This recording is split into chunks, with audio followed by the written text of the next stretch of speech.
Hello, everybody. Thank you so much for joining me today. This is part two of a two-part series of my collection of crystal and botanical cards. And so part one was the crystal cards. This is part two, which is the botanical cards. And this is part of a debate and a tarot tag from Witchy Boo 13 on Flip. So if you're on Flip, check it out over there. So I just wanted to do a quick tour of the botanical decks that I have. I am a certified herbalist, and so, oh, I forgot one. Got one more over here.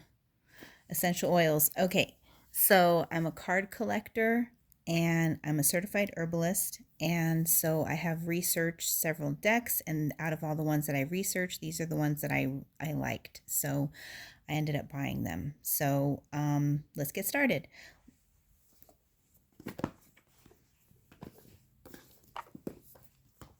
Let's just start with Herbal Astrology by Adriana Ayales. So it's got a hard box, guidebook. This one does have reversal meanings, so you can read in reverse. And so here we have, and I edged it, of course, because it's me. So we have skull cap, stillness, rue, protection, comfrey, angel's trumpet, pau de arco, ginseng, elder, St. John's wort, and so on. So that is the Herbal Astrology Oracle. The next one we have is Essential Oil Oracle cards. And so these are basically botanicals refined down and distilled into oils. And so you could read these in the reverse. Oh, no, I guess not. Oh, yeah, you can. You could totally read these in the reverse if you wanted to. But I really like these cards because they have a keyword. They're colored by the chakras. They are gilded in the edges. And it's got a trigger statement, a true statement, and a plan, a mantra, or, whatever you call it. So here's rosemary, lemon, metabolic, spearmint, lang lang, heliochrysum, and so on. So, okay. Next, we have 50 plants that heal. This is an amazing deck if you are interested in getting an herbalism certification or learning more about how to make your own remedies, natural remedies, as well as food recipes. So it does come with a little booklet that has some useful information just to get you started. Some definitions of words. So that way, whenever they reference these words in the decks, you can look up what they mean. And I think that's about it. So then it has on one side a photograph of all of the stages of the plant. And then on the back, it's got lots of useful information. Blackthorn with the Latin name, the active elements, more information about the history of the plant, different health benefits, and methods of use, and which include some recipes, really quick, easy recipes. So cherry, strawberry. And if anybody would like for me to do a full flip through of any of these decks, comment below. So there is 50 ways that plants heal. And I have another one that is very similar, except that it incorporates astrology. So people who are into astrology, I mean, I like astrology, it's interesting, but I'm not super, I don't always pay attention. But I really was interested in the plant information. So this one also has it's like a monograph cards, So it also has a really useful booklet that talks about the elements, essences, like how to extract plant essences. And there's ways you can do it also without cutting the plant or killing the plant. The planets, the zodiac chart, all that. So then it's got on one side a drawing, whether or not it's masculine or feminine, the element that it's associated with, as well as the planetary or astrological associations. And then it has the name and the Latin name, and then it has a recipe and some additional information on the bottom. So these are so fun, and also makes it very easy to learn herbalism and recipes and uses and all of that stuff. Fennel and rosemary. Okay, so that was the Wild Alchemy Lab.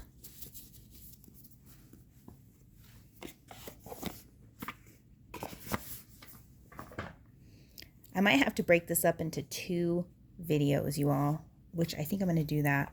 So this is going to be a 3-part series after all.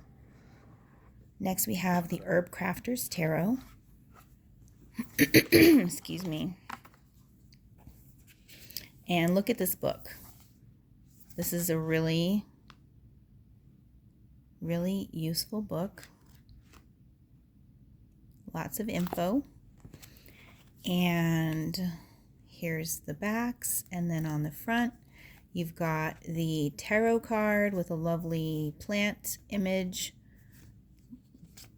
outdoor scenery usually, and then you have the plant associated with the tarot.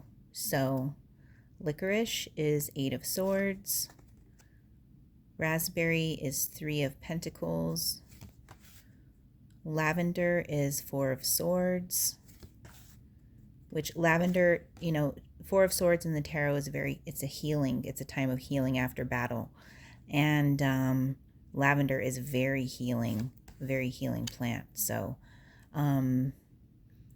Justice, cannabis, and Adelita of Fire, I think this is Knight of Fire. Or Queen, I'm not sure. Cayenne.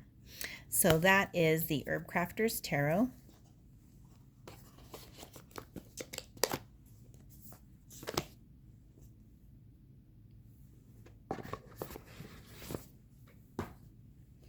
Next we have, in alignment with learning herbalism, this one is Apothecary flashcards. So these ones are really good if you're, going out into the field to collect plants. Because they come with a little keychain, and you can, hang them on your backpack, that type of thing. And then, so there's pictures on one side of the plant, and on the other side it has the information, the botanical name, the parts that you use, so you would know what to harvest, the actions, which are how the plant works in the body, medicinal uses, home remedies that you can make with dandelions in this case, and then cautions, just so people know, you know, what they need to be careful of. So that was dandelion. This one is tea. Then we have turmeric. And although this one, it was designed as more of a field card deck, I think, I still don't think it's useful in identifying, you know, when you're out in the field identifying. It's still not, you know, like with turmeric and, you know, tea, I guess, well, turmeric mostly. What is the actual, because this is the root, so what does the plant look like? That's just my opinion, but otherwise, I do think, you know, they're nice, but I might sell these later, or I don't know what I'm going to do with them. Right now, I keep them in my backpack, so whenever I go hiking. And then I have these ones also, which are even better, I think. Wild cards, edible wild foods, and this is about harvesting, learning, you know, it's supposed to be anyway, where you can take them with you out in the field. And again, they come with a little keychain, so you can hang them on your backpack or something, and they're supposed to help you identify plants that you can eat and harvest in the wild. So in this case, this one is pine. And, or no, that's just the, oh, that's the cover card. My bad. I don't have my glasses on. Here's a list of all of the cards that are in the deck. So here's yarrow, which is very dangerous because, you know, you can confuse it for other poisonous plants like hemlock. So you have to be really, really careful with this one. But you can also use it as like when you go camping, you can use it as a card game, which is really fun. So I do think this one is actually a really good deck for camping. But yeah, see Queen Anne's lace. It looks a lot like yarrow.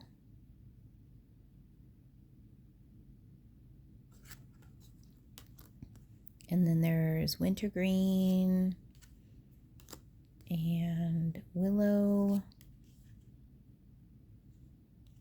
So wild lettuce and so on. So that is the wild cards.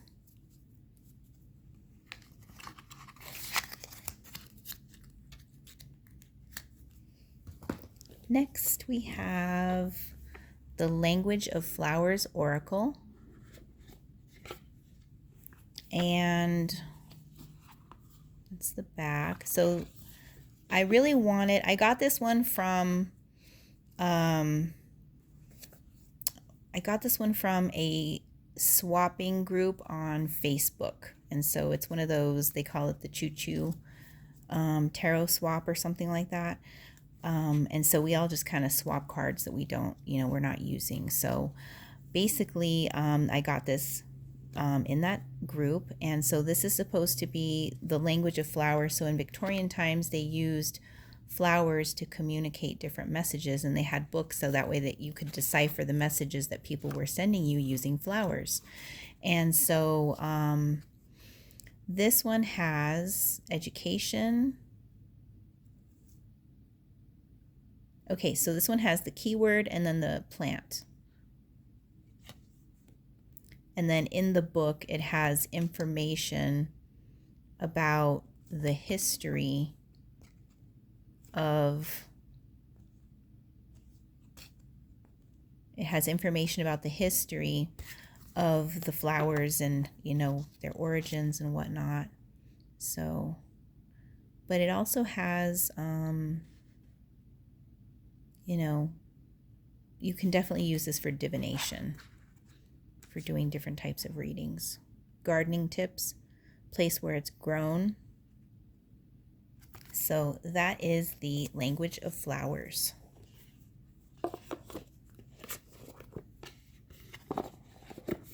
And last is the Deadly Apothecary Oracle. This one has a satin box, which I'm not too crazy about because I have texture issues. And so, and yeah, but it's really, really pretty cool. It's got red foil. And I like the matte color against the red foil. And then it's a red deck with red edges and a book. And so these are plants that are poisonous but actually still have medicinal purposes. So this is what the backs look like, and then the front, and they treat the plant, or they kind of personify the plants, like it's like the spirit of the plant as well, which is one of the concepts in herbalism or shamanism as well, is, you know, working with the spirit of the plant, like the plant is a being, and so they kind of personify them in that way. So there's a key, kind of a little message here, and then the plant itself and a drawing.